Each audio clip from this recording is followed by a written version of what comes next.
এই তাওহীদের জ্ঞান না থাকলে কোনো ইবাদত, কোনো দোয়া, হজ, সালাত, যাকাত, সিয়াম কোনোটি কবুল হবে না। মানুষকে বোঝানোর চেষ্টা করছি যে আগে তাওহীদ সম্পর্কে বুঝেন। এদিকে কারা কথা বলছে ওদেরকে বসতে বলেন, না হলে চলে যেতে বলেন। পিছনে মসজিদের সামনে কারা কথা বলছে একটু দেখেন তো। তো আল্লাহ রাব্বুল আলামিন প্রথম যে আয়াতটা নাজিল করেছেন, আপনাদের সবারই তো মুখস্থ আছে, তাই না? বলেন তো কি? মাশাআল্লাহ। ইকরা বিসমি রাব্বিকাল্লাযী খালাক। প্রথম নাজিল করেছেন এটা। তো ইকরা আপনি পড়ুন, বিসমি রাব্বিকাল্লাযী খালাক। ওই রবের নামে, আপনার রবের নামে যিনি সৃষ্টি করেছেন। বিসমি রাব্বিক, আপনার রবের নামে, আল্লাযী যিনি খলাক সৃষ্টি করেছেন, তার নামে, আপনার রবের নামে পড়ুন। তাহলে আমাদের পড়াশোনা করতে হবে। প্রথম শর্ত, জ্ঞানটা অর্জন করতে হবে কাকে চিনার জন্য? আল্লাহকে চিনার জন্য। এখন আমরা যে জ্ঞান অর্জন করছি, কেউ আল্লাহকে চেনার জন্য অর্জন করি না। আমরা জ্ঞান অর্জন করছি, যদি আল্লাহকে চেনার জন্য জ্ঞান অর্জন করতাম, তাহলে স্কুলে, কলেজে, হাই স্কুলে, বিশ্ববিদ্যালয়ে পড়ে নাস্তিক হতো। এখন বিশ্ববিদ্যালয়, কলেজে পড়ে মানুষ আস্তিক হচ্ছে না নাস্তিক হচ্ছে? নাস্তিক হচ্ছে। তাহলে এক বাক্যে আপনি স্বীকার করেন যে রবকে চিনার জন্য কেউ পড়ে না, সবাই পড়ে ডিগ্রি অর্জনের জন্য আর এই দুনিয়াবি জ্ঞান অর্জন করার জন্য। কেউ পলিটিক্যাল সায়েন্সে পড়াশোনা করে, মানে কি রাষ্ট্রবিজ্ঞানে, ও হবে রাষ্ট্রবিজ্ঞানী। রাষ্ট্র সম্পর্কে জানার জন্য পড়াশোনা করে, ও কি আল্লাহকে জানার জন্য পড়াশোনা করে? না। কেউ ইংরেজি ডিপার্টমেন্টে পড়াশোনা করে, সে ইংরেজি সাহিত্য, ইতিহাস সম্পর্কে জানার জন্য পড়াশোনা করে। ইংরেজি পড়ে নাকি অধিকাংশ মানুষই নাস্তিক হয়। বাংলা সাহিত্য সম্পর্কে জানার জন্য বাংলা ডিপার্টমেন্টে পড়ে, এরাও নাকি অধিকাংশ নাস্তিক হয়। পড়ে যারা, পড়ায় যারা, তারা অধিকাংশই নাস্তিক হয়, মদ খায়, গাঁজা খায়, যত দামি মদ নাকি এরাই খায়। তো তাহলে রবকে জানার জন্য কেউ পড়াশোনা করে না। এবং শুরু থেকে শেষ পর্যন্ত একজন মা, একজন বাবা তার সন্তানকে তৈরি করে বড় টার্গেট নিয়ে, ছোট থেকে নিয়ে বড় করা পর্যন্ত টার্গেট থাকে। একে আমি আইনজীবী, ব্যারিস্টার তৈরি করব, অথবা তাকে আমি বিচারপতি, জাজ, ম্যাজিস্ট্রেট তৈরি করব। এই জন্য ল ডিপার্টমেন্টে পড়াশোনা করায়, আইনে পড়াশোনা করায়, তার টার্গেট থাকে। একজন ছেলে, একজন বাপ কয়েকদিন আগে আমাকে বললেন যে আমার ছেলেটাকে হাফেজ বানাচ্ছি, তবে উদ্দেশ্য আমার এই জন্য বড় আইনজীবী হয়। বুঝতে পারলেন? যারা ধর্মকে ভালোবাসে না, ইসলামকে ভালোবাসে না, আল্লাহকে, রাসূলকে ভালোবাসে না, তাদের সংখ্যা বেশি না আল্লাহকে যারা ভালোবাসে তাদের সংখ্যা বেশি? বলেন তো। যারা আল্লাহকে ভালোবাসে না তাদের সংখ্যা কি? তারা তো ইঞ্জিনিয়ার, ডাক্তার, আইনজীবী, বিচারপতি, সচিব তৈরি করার জন্য পড়াচ্ছে। তা আপনি আল্লাহকে ভালোবাসেন, আপনার উচিতটা কি ছিল? তাওহীদ সম্পর্কে জানবে, বড় আলেম হবে, এই জন্য পড়ানোর দরকার ছিল, তাই না? একজন পরহেজগার, একজন দিনদার, তাকওয়াশীল, খাঁটি মুসলিমের উচিত তার সব সন্তানকে ইসলামী শিক্ষায় শিক্ষিত করা। চলেন, আমি যেটা বুঝাতে চাচ্ছিলাম, আল্লাহ বলেন ইকরা বিসমি রাব্বিকাল্লাযী খালাক, রবকে চেনার জন্য পড়ো। আর আমরা পড়াচ্ছি যেগুলো রবের শত্রু, ইসলামের শত্রু, তাদেরকে চেনার জন্য আমরা পড়ছি বা পড়াচ্ছি। আর এই শিক্ষা সবগুলো নফল, ফরজ শিক্ষাটাই আমরা করিনি। নফল শিক্ষা, পদার্থ বিজ্ঞানী, তারপরে রসায়নবিদ, বর্তমানে আজকে এই বছর কে কে কোন বিষয়ে নোবেল পুরস্কার পেল, এটাই আমাদের মনোযোগ থাকে, তাই না? যে এই বছর নোবেল কারা কারা পাচ্ছে। নরওয়ে থেকে যাদেরকে নোবেল পুরস্কার দেওয়া হয়, যতটা বিষয়ে পুরস্কার দেওয়া হয়, একটাও কোনো ইলমি ফরজ এলেম না, সবগুলো নফল। সবগুলো কি? নফল। এরা দুনিয়াতে সম্মানী হলেও আখেরাতে কেউ সম্মানী হবে না। তাহলে এই সম্মানের কোনো দাম আছে? না, কোনো দাম নেই। টেরা ফুটা পয়সা দাম নাই এদের। তাহলে নোবেল পুরস্কার পেয়ে কি লাভ হচ্ছে? নফল। কেউ যদি কম্পিউটার সায়েন্সে অনার্স মাস্টার্স করে, এটা নফল। কেউ অর্থনীতিতে অনার্স মাস্টার্স করছে, পিএইচডি করছে, এটা কি নফল? ফরজ যেটা, ওটা শিখিনি। বলেন একজন মুসলিমের উপরে প্রথম ফরজ কি? বলেন তাওহীদের জ্ঞান অর্জন করা। কি বলেন তো? ভাষাটা বলেন। তাওহীদের জ্ঞান অর্জন করা 1 নম্বর ফরজ। 2 নম্বর ফরজ হলো তার উপরে সালাত আদায় করা। সালাত সম্পর্কে জানা হলো 2 নম্বর ফরজ। তাহলে 1 নম্বর কি? বলেন তাওহীদের জ্ঞান অর্জন করা কি? ফরজ। অথচ এই ফরজটাই জানি না। আর এই জ্ঞানটা না থাকলে কোনো ব্যক্তি মুসলমানও না, মুমিনও না, মুত্তাকিও না। এই জ্ঞান না থাকলে কেউ মুসলিম হতে পারবে? মুমিন হতে পারবে? তাহলে তবে সবাই মুসল্লি। যত মুসল্লি বাংলাদেশে আছে তাদের অধিকাংশই অমুসলিম।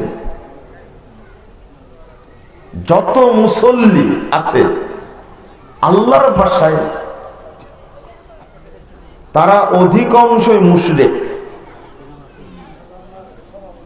যারা মুমিন দাবি করে তারা অধিকাংশই কি? মুশরিক। আল্লাহ বলছেন ওমা ইউমিনু আকসারুহুম বিল্লাহ ইল্লা ওয়া হুম মুশরিকুন। সূরা ইউসুফ 106 নম্বর আয়াত। তাহলে আমি যেন ওই মুশরিকদের অন্তর্ভুক্ত না হই, তাহলে আমাকে একটু চিন্তা করা লাগবে না? একটু ভাবা লাগবে না? আল্লাহ বলছেন ঈমান আনা সত্ত্বেও অধিকাংশ মানুষ মুশরিক। এই কথাটা কি আমার না আল্লাহর? তা আমাকে দোষারোপ করবেন কেন আপনারা? আমি শুধু আয়াতটা আপনাদের কাছে বলছি। আমি যে বললাম অধিকাংশ মুসল্লিরই ঈমান নাই, কথাটা কি আমার? মুসান্নাফ ইবনে আবি শাইবা 30,992 নম্বর হাদিসটা খুলেন আপনি, মওকুফ সূত্রে এসেছে, ইয়াতি আলান নাসে জামান ইয়াজতামিউন ওয়া ইয়াসাল্লুনা ফিল মাসাজিদ। দলে দলে মানুষ মুসল্লি সেজে মসজিদে যাবে, মসজিদ ভর্তি থাকবে মুসল্লিদের, ইউসাল্লুন, মসজিদে গিজ গিজ করবে মুসল্লিতে, তারা সালাত আদায় করবে। ওয়ালাইসা ফীহিম মুমিন, কিন্তু তাদের মধ্যে একজনও ঈমানদার খুঁজে পাওয়া যাবে না। অধিকাংশ মুসল্লি যে মুশরিক, অমুসলিম, এই ভাষাটা কি ভুল? এটা কি আমার দোষ? কেন মুসলিম হওয়া সত্ত্বেও, ঈমান আনা সত্ত্বেও কেন মুশরিক? মুসল্লি হওয়া সত্ত্বেও কেন বেঈমান? এটি আলোচনা করতে হবে, বুঝেননি মনে হয়? আজকে যদি বলি যে সামনের মসজিদে যত মুসল্লি উপস্থিত ছিলেন তারা কেউ মুমিন না, বললে কি ভুল হবে? যত বড় বড় মসজিদে, ধরেন জাতীয় মসজিদ বাইতুল মুকাররমা, এখানে লাখ লাখ মানুষ নামাজ পড়ে, জানতো দেখি একজন মুসল্লি বের করেন তার মধ্যে ঈমান আছে? মানে ঈমান সম্পর্কে, তাওহীদ সম্পর্কে তার জ্ঞানই নেই, শুধু নামাজ পড়ছে এমনিতে। প্রথম কারণ, মসজিদ ভর্তি গিজ গিজ করছে মুসল্লি, তার মধ্যে একজন ঈমানদার খুঁজে পাওয়া যাবে না। কারণ হলো তার মধ্যে তাওহীদের জ্ঞান নাই। এই জন্য মুসল্লি বটে কিন্তু মুমিন না। একজন ব্যক্তি যদি মুমিন না হয়ে মুসল্লি হয়, এই মুসল্লির কি টেরা পয়সা দাম আছে? 5 পয়সা, ফোটা পয়সা না। ঈমানহীন মুসল্লি হয়ে ওই যদি 500 বছরও নামাজ পড়ে, এক নেকিও আল্লাহর দরবারে কবুল হবে না। আমি কি বুঝাতে পারলাম কথাটা? ঈমানহীন কেউ যদি নামাজ পড়ে, সালাত পড়ে এবং 1000 বছর যদি পড়ে, এক নেকিও আল্লাহর কাছে যাবে না। মনে তাওহীদ নাই, আকীদা নাই, অ্যাকাউন্ট নাই, জমা হবে কোথায়? আপনারা এই শর্ত জানেন, এই হাদিসটা আপনারা জানেন। মুহাম্মদুর রাসূলুল্লাহ সাল্লাল্লাহু আলাইহি ওয়াসাল্লাম বলেছেন,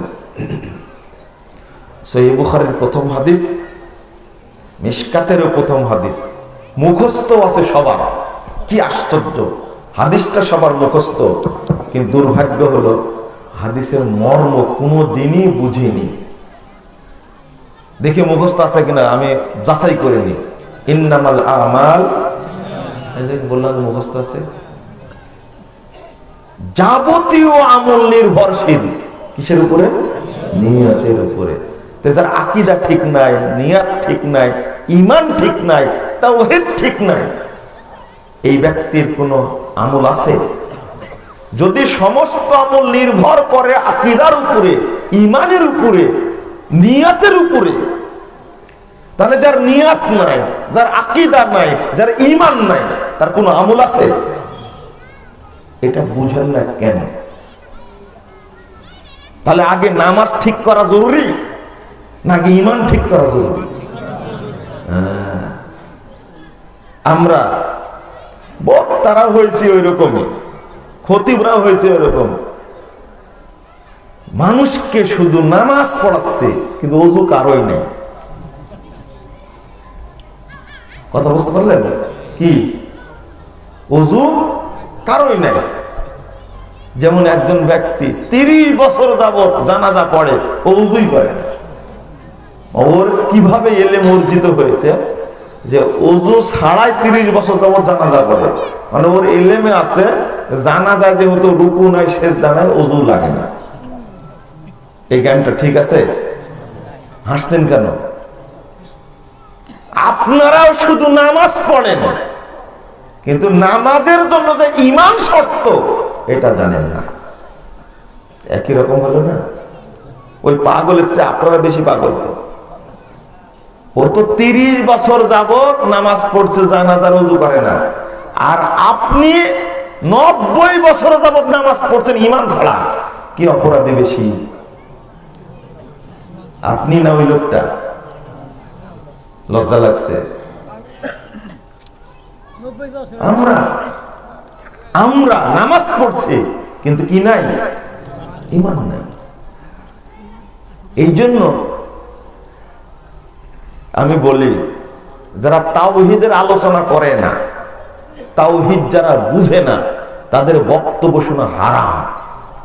এরাই শেষ করেছে। আবার ঠিক বলেন, ঠিক না হলে কি আমি এমনি বলছি?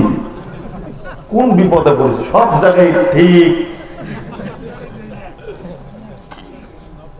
ঠিক বলে তো আমি বলছি নাকি?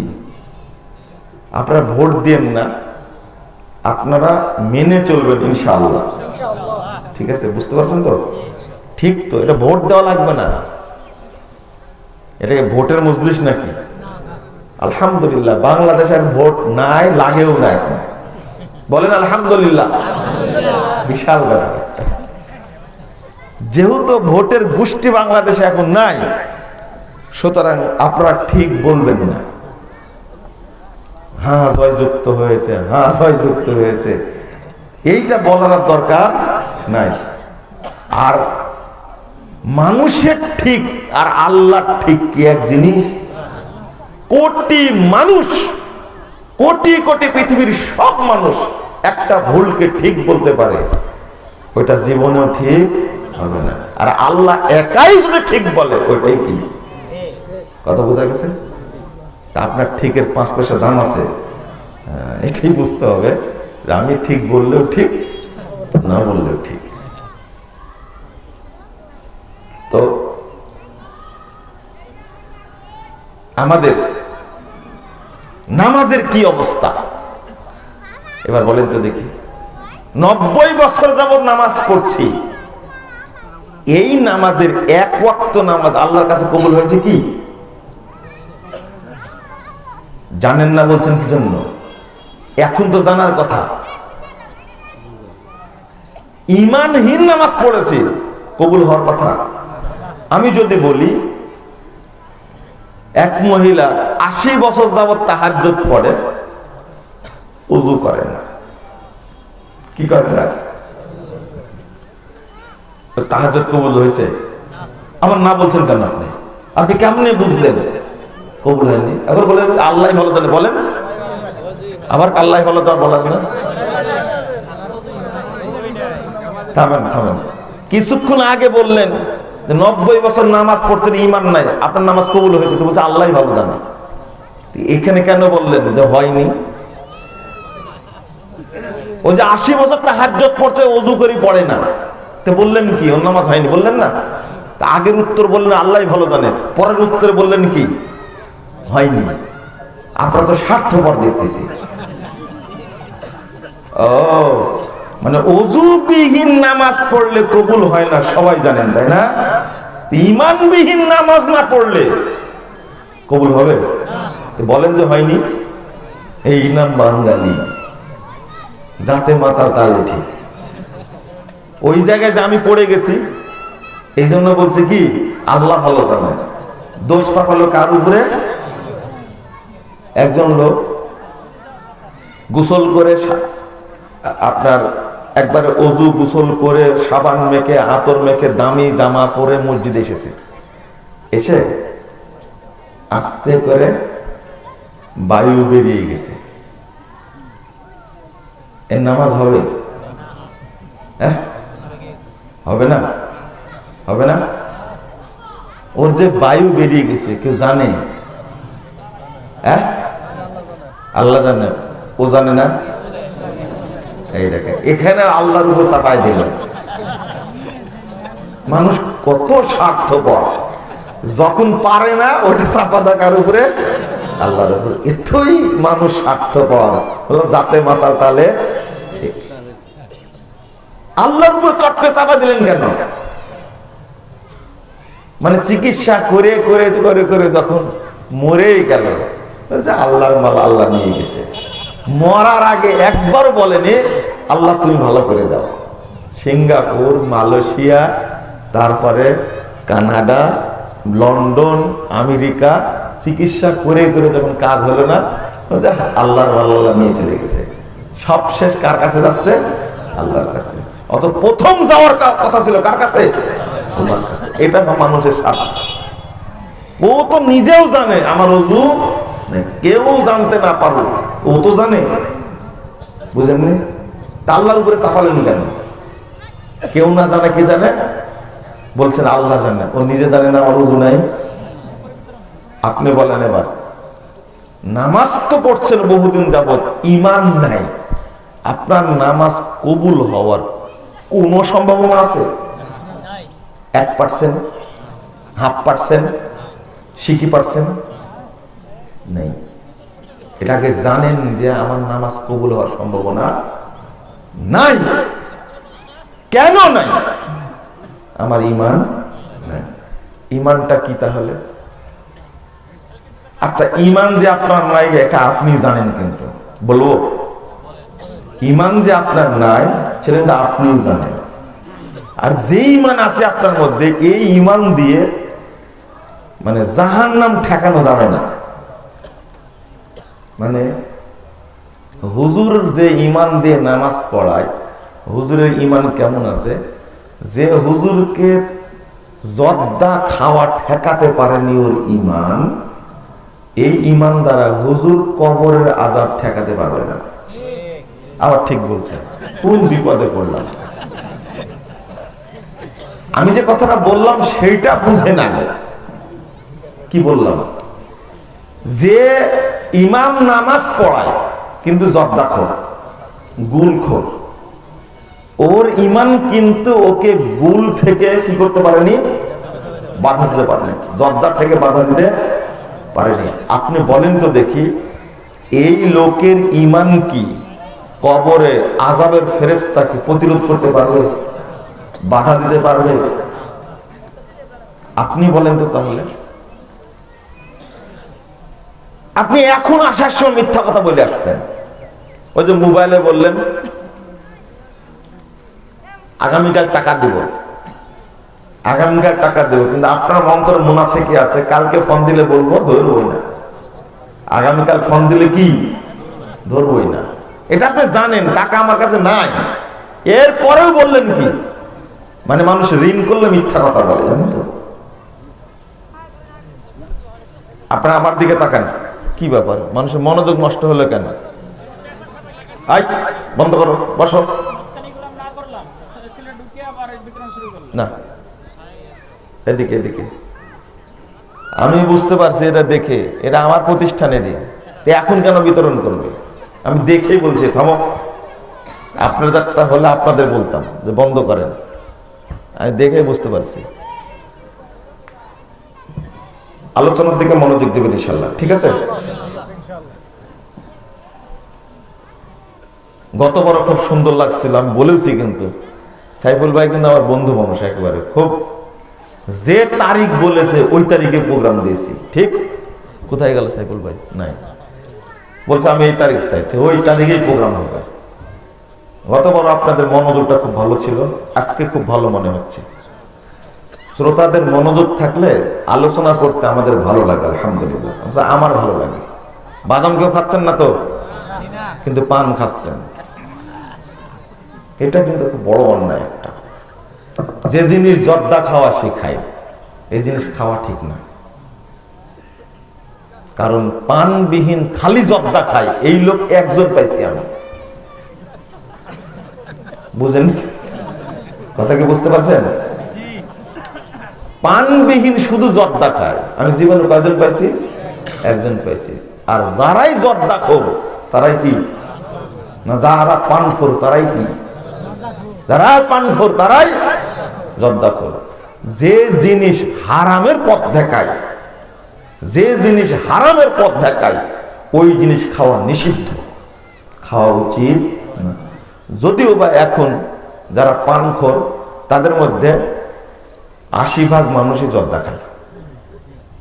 জর্দার বিরুদ্ধে এত ওয়াজ করছে, কিন্তু পানখোরদের কোনো কাজে লাগছে না। আর আমি বলি আর একটা কথা, একান্তই দিনদার, একান্তই পরহেজগার যাদেরকে মনে করি, তাকওয়া আছে, যাদের মধ্যে তাকওয়া আছে, আমি মনে করি তাদের এই পানের মতো স্যাক স্যাক করা জিনিস খাওয়া উচিত না। অনেক জিনিস জায়েজ, বুঝছেন? ইমাম বুখারী একটা অধ্যায় রচনা করেছেন, অনেক জিনিস জায়েজ, কিন্তু ইখলাস তাকওয়ার খেলাফ হলে সেটা ছেড়ে দেওয়াটা উচিত। যেমন এখানে দোকান মনে করেন, চা স্টলে বসে 1 কাপ চা খাওয়া হালাল না হারাম? হালাল। কিন্তু আমার কি উচিত হবে? আপনারাই বলবেন মুজাফফরের ঠিক হয়নি, এখানে বসে চা খাবে কেন, কিন্তু হারাম নাকি?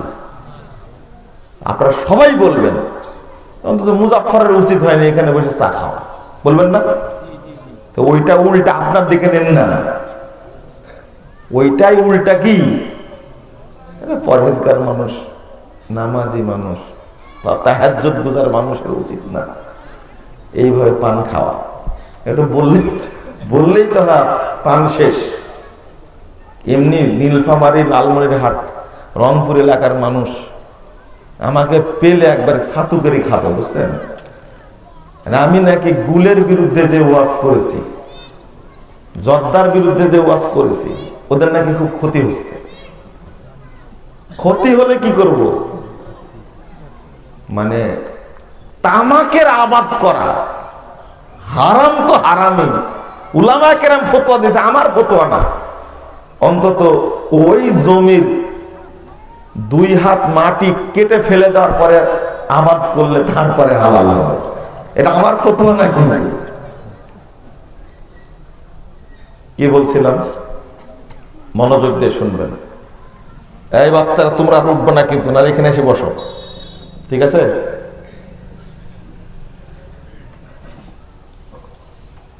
যদি আগে ঈমানটাকে পরিষ্কার না করে তাহলে আপনার ঈমান বৃদ্ধি পাবে না। আপনি কি মনে করেন আমার ঈমান আছে?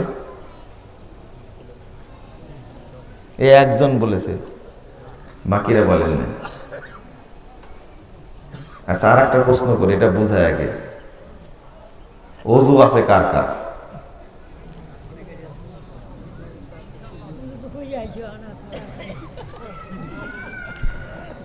আচ্ছা, রোজা নাই কে কে? রোজা নাই কে কে? আগে যে প্রশ্নটা করলাম, আপনাদের ঈমান আছে কার? একজন বলেছেন ইনশাআল্লাহ, বাকিরা বললেন না কেন? হ্যাঁ, তাহলে ওযুই জরুরি। তাহলে কি? কারণ ওযু কার কার আছে, সাথে সাথে হাত তুললেন না?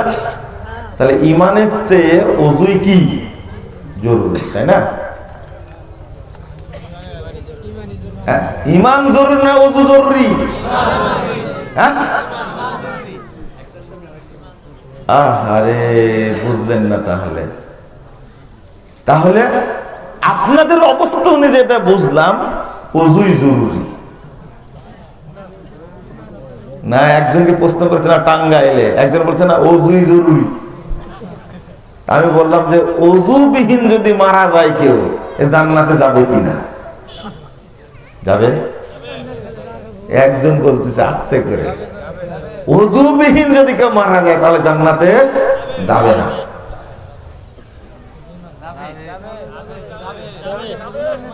এত বিশ্লেষণ করে বললে আপনার ঈমান আছে? আপনি কি মনে করেন এটা পরীক্ষা নিয়ে নিলাম, ঈমান নাই? আগে প্রথম মনে করেন আমার ঈমান নাই। গত শুক্রবারে, কালকে একটা শুক্রবার গেছে তাই না? কাল না, পরশুদিন এক শুক্রবার গেছে। সেই শুক্রবারে, আগের শুক্রবারে আমি এর উপরে আলোচনা করেছি, ঈমানের উপরে। সে সিলেটের তাকওয়া মসজিদে, আলোচনাটা শুনে নেবেন। শুনছেন? যারা শুনছেন আলহামদুলিল্লাহ, আবার শুনবেন। আমরা একটা আলোচনা করি অনেক দিন প্রস্তুতি নেওয়ার পরে, আর আপনারা শুনছেন কয়বার? একবার। আর মুখস্থ হয়ে যাবে মনে করছেন? এ দেখেন, এই বইটা প্রিন্ট হয়েছে আমি জেলখানা থেকে বের হওয়ার পরে 15 সালে। এই বইটা আমি লেখা শুরু করেছি 11 সালে, বের হয়েছে 15 সালে। আজকের উপরে বক্তব্য দিতে বলছে তাওহীদের উপরে, এই জন্য বইটা সাথে নিয়ে আসছে। আপনারা দেখছিলেন, আমি বইটা দেখছিলাম, তাই না? শুরু করার সময় কি বইটা দেখছিলাম না? তো বইটার লেখক আমি আরো কত বছর আগে, 12 বছর আগে, 11 সালে লিখছি, তাই না? 10 বছর আগে, 10 বছর আগে লিখছি, প্রিন্ট করেছি আরো 6 বছর আগে। এবার চিন্তা করেন, এখনো পড়তেছি আমি, আর আপনারা একটা আলোচনা শুনেন কয়বার? একবার। মনে করলেন কেল্লা ফতে নাকি? না না, বারবার শুনলে জানা যাবে। তাও এটা নামাজের ওয়াজ না, কিসের? আকীদা, ঈমানের। তো আপনারাই বলেন, কেউ যদি ওযু বিহীন মারা যায় জান্নাতে যাবে তো? ঈমান বিহীন মারা গেলে যাবে না। তাহলে আপনাদের কাছে যাতে বুঝলাম ওযুই জরুরি, ঈমান জরুরি না। ওযু আছে যে তাই হাত তুললেন সাথে সাথে, তাই না? বললাম ও কে কে রোজা নাই, হাত সাথে সাথে তুলেছেন, তাই না? তাহলে রোজা আর ওযু আপনাদের কাছে জরুরি, ঈমান আর সালাত জরুরি না। আস্তাগফিরুল্লাহ, আস্তাগফিরুল্লাহ। তাহলে বুঝতে হবে ঈমানটা কি জরুরি। ওযুর চেয়ে ঈমান না থাকলে ওযু করে কি লাভ, তাই না? তো ঈমান না থাকলে নামাজ পড়ে কি লাভ? এবার কি বুঝতে পারছেন বিষয়টা? কাউকে বুঝাতেই পারছে না। যেদিন আপনি বলতে পারবেন, জিজ্ঞেস করা মাত্রই আপনার মধ্যে ইসলাম আছে, 1 সেকেন্ড দেরি করবেন না, সেদিন বুঝবেন আমার ইসলাম আছে। যদি 1 সেকেন্ড, হাফ সেকেন্ড, 1 মুহূর্ত দেরি করেন, তাহলে বুঝবেন এখনো ইসলাম না। ঠিক যেমন বলতে পারলেন ওযু আছে কিনা, সাথে হাত তুললেন না, এর চেয়ে 1 কোটি গুণ দ্রুত আগে হাত তোলা লাগবে, আমার ঈমান আছে। কারণ এই ওযু থাক বা না থাক, ঈমান থাকলে একজন ব্যক্তি কি জান্নাত পাবে ইনশাআল্লাহ। তাওহীদ থাকলে কি জান্নাত পাবে। আর ঈমান ছাড়া ওযু থাক, সালাত থাক, নামাজ থাক, হজ থাক, যাকাত থাক, জান্নাতে যাওয়া যাবে? এবার বুঝেছেন তাহলে, তাই না? এটাই বললাম, তাওহীদবিহীন কেউ জান্নাতে ঢুকতে পারবে না। একজন ব্যক্তির সব ইবাদতই আছে, নাই শুধু কি তাওহীদ, ঈমান নাই, ও জান্নাতে যাবে?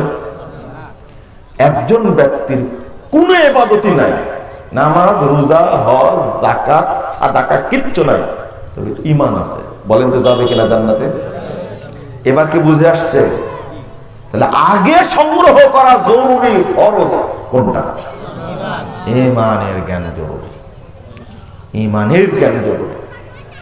আমি অনেক দলিল দিতে পারবো, যে বহু মানুষ, অনেক মানুষ নামাজ, রোজা, হজ, যাকাত, সাদাকা, অন্য ইবাদত ছাড়াই শুধু তাওহীদ নিয়ে জান্নাতে যাবে। কিন্তু একটা দলিলও পাবেন না যে তাওহীদ ছাড়া সমস্ত ইবাদত নিয়ে জান্নাতে গেছে। একটা দলিলও আপনি কেন, আপনি 14 পুরুষ কবর থেকে উঠলেও দলিল দিতে পারবেন না। কথা কি বুঝতে পারলেন? এই জন্য মুহাম্মদ সাল্লাল্লাহু আলাইহি ওয়াসাল্লাম সাহাবীদেরকে আকীদার প্রশিক্ষণ দিয়েছেন, তাওহীদের প্রশিক্ষণ দিয়েছেন 13 বছর। কত বছর? 13 বছর। এই জীবনে, মাক্কি জীবনে রাসূলের উপরে আর কোন বিধান নাজিল হয়নি। বলেন, এই 13 বছরে সালাত নাজিল হয়েছিল না? হিজরতের পূর্ব মুহূর্তে নামাজ নাজিল হয়েছে। যাকাত নাজিল হয়েছিল না? নবী সাল্লাল্লাহু আলাইহি সাল্লামের নবুয়তি জীবনের 15 বছরে, 15তম বছরে গিয়ে যাকাত নাজিল হয়েছে, সিয়াম নাজিল হয়েছে, জিহাদ নাজিল হয়েছে আরো পরে, হজ নাজিল হয়েছে আরো পরে। তাহলে 13টি বছর আল্লাহ রাসূল জিবরিল আমিন প্রশিক্ষণ দিয়েছেন সাহাবীদেরকে প্রশিক্ষণ দিয়েছেন 13 বছর। আপনি কি ঈমানের জ্ঞান অর্জন করার জন্য 13 মাস ব্যয় করেছেন? হ্যাঁ, 13 বছর বাদ দিলাম, 13 মাস ব্যয় করেছেন, 13 সপ্তাহ ব্যয় করেছেন, 13 দিন ব্যয় করেছেন, 13 ঘন্টা ব্যয় করেছেন, 13 মিনিট ব্যয় করেছেন? আর বলতে পারবেন না 13 মিনিট একদিন চেষ্টা করেছে যে তাওহীদ বুঝি কিনা, আপনি ব্যয় করেন না। এই ওয়াজ কাকে শোনাবো? যারা আমার ওয়াজ বুঝবে, আলোচনা বুঝবে, তারা কেউ এখানে আসেনি। আসছে যাদেরকে আপনারা শিক্ষিত মানুষ বলেন, ওরা তো কলেজে মাস্টারি করে, বিশ্ববিদ্যালয়ের শিক্ষক, বড় বড় সরকারি চাকরি করবে। ওরা মনে করছে এই সমস্ত জায়গায় আমরা যাব কেন? এখানে যারা আসছেন দিনদার, পরহেজগার, গিররুন কারিম হাদিসে আসছে, দরিদ্র মানুষ, ভ্যান চালক, তারাই আসছে এখানে। ওরা আসেনি, ভদ্র শ্রেণীর মানুষেরা আসেনি। তাও আবার রবিবার। কি বার? রবিবার মানে কি ছুটির দিন? কি না, সব খোলা। ওদের আসার দরকার নেই, ওদের জান্নাতেরও দরকার নেই। আমাদের কি দরকার? জান্নাত দরকার, তাই না? আমাদের দুনিয়ার দরকার নাই। আমরা দরিদ্র, অসহায়, মূর্খ মানুষ, আল্লাহর কাছে চাই, আল্লাহ তুমি আমাদের এই কিয়ামতের ভয়ঙ্কর অবস্থার মধ্যে ফেলো না, তুমি আমাদেরকে 500 বছর আগে জান্নাত দিও, আমিন। হাদিসে আসছে না? দরিদ্র শ্রেণীর মানুষগুলো কিয়ামতের মাঠের অবস্থা বুঝতেই পারবে না, বুঝার আগেই 500 বছর আগে জান্নাতে যায় রাজত্ব করবে। বলেন আলহামদুলিল্লাহ। এরপরেও বলছি আমরাই তাওহীদ বুঝবো ইনশাআল্লাহ। বলেন ইনশাআল্লাহ আমরাই বুঝবো, ওদের বুঝার দরকার নাই। ওরা যে জ্ঞান অর্জন করেছে কিভাবে 1 শাক করে 5 কোটি টাকা মারা যাবে, এই জ্ঞান ওরা ঠিকই অর্জন করেছে, তাই না? 1 কলমে কিভাবে 10 লাখ টাকা মারা যাবে ওরা কিন্তু জানে, আমাদের জানার দরকার নাই। আপনারা কি বুঝেছেন কথাটা? হায় হায় হায়, মানুষ বুঝতে চায় না। আর আমরা শিখব এক কথাই যেন আল্লাহ আমাদেরকে জান্নাত দান করে। শিখবো? বলেন আশহাদু আল্লা ইলাহা ইল্লাল্লাহ ওয়াহদাহু লা শারীকা লাহু ওয়া আশহাদু আন্না মুহাম্মাদান আবদুহু ওয়া রাসূলুহু। একটা দলিল তিরমিজির 2য় খণ্ডের 194 পৃষ্ঠা একটা হাদিস এসেছে। হাদিসটা মনে রাখবেন, না সরি, 2য় খণ্ডের 92 পৃষ্ঠা হাদিসটা এসেছে। রাসূল সাল্লাল্লাহু আলাইহি ওয়াসাল্লাম বলেন, একজন ব্যক্তি এত পাপ করেছে,